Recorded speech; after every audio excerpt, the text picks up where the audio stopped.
Hey guys, this is Matt. I'm going to show you how to install a max mate nerf bars, 3.5 foot step bars on a Bronco Sport, which is Bronco Sport. That's the smaller version. So anyways, this is what the box looks like when you get it.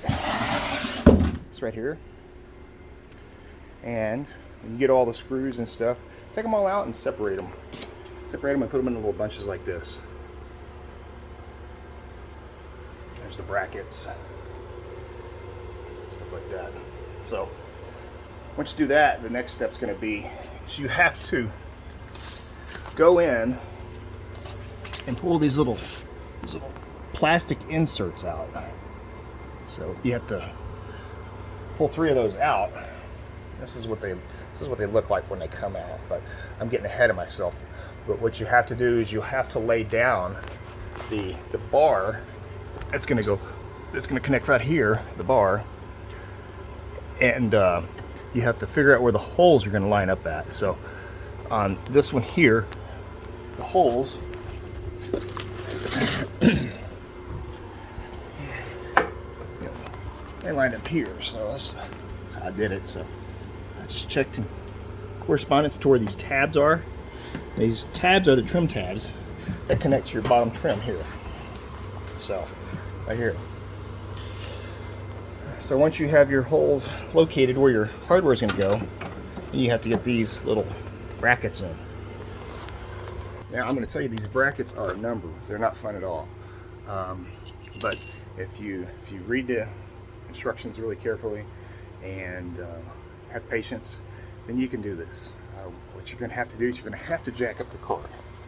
So that's what I did over here. I jacked it up, and what the instructions do is they tell you that you have to take these little things right here, these little dog leg looking thread things, and you have to have the threads angled out.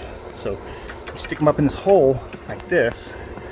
In there, you can't see that part, and then you have to kind of turn it and then push it up and turn it, and then it'll drop down. But they are not hard. Once you get one in, it makes it a little easier.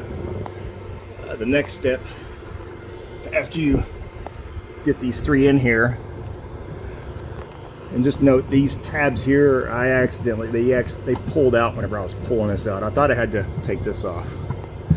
And we'll also have you take out a couple of these little screws that hold this undercarriage cover on as well.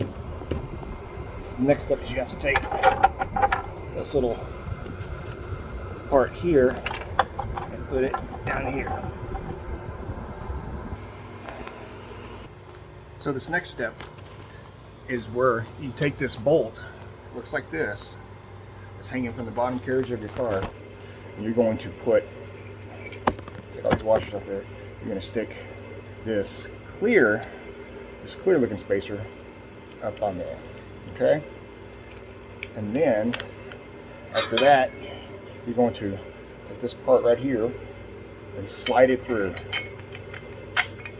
and this is on the undercarriage of your car. And of course you take the washer, and then the lock washer, and then the bolt, and this is step 4 on the instructions, and you're going to tighten it up. On all my nuts, all my bolts, I did put on Loctite. I didn't have any Loctite, but I used clear fingernail polish, so hopefully that'll work.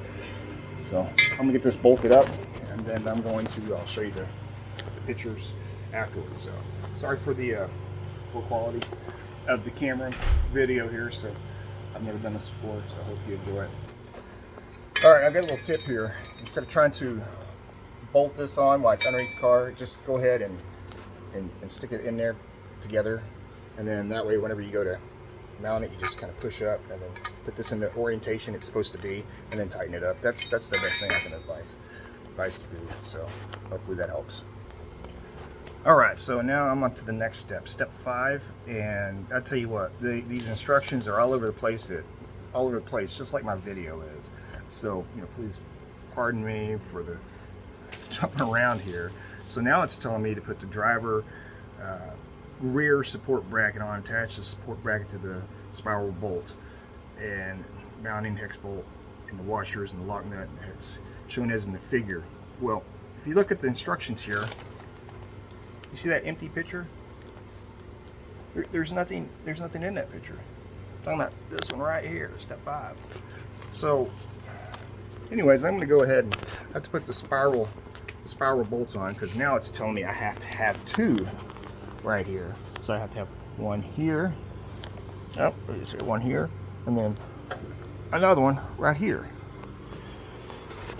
So I'm going to show you how to put these in. They're a real chore, but it'll make it easier for you. Hang on. Alright, so to get this out, you have to pull this down, and then it slides out. It slides out this little track. There. And it slides right out. Next, you have to put this little thing in here's hole right here. It's kind of hard. So the key is you have to have the threads pointed out at all times. So it goes in this way, that way, keep it pointed out, and then boom, it went in there. I spent 2 hours yesterday going insane trying to get these darn things in there. But the trick is the threads need to be pointed out at all times. So there you have it. That was easy.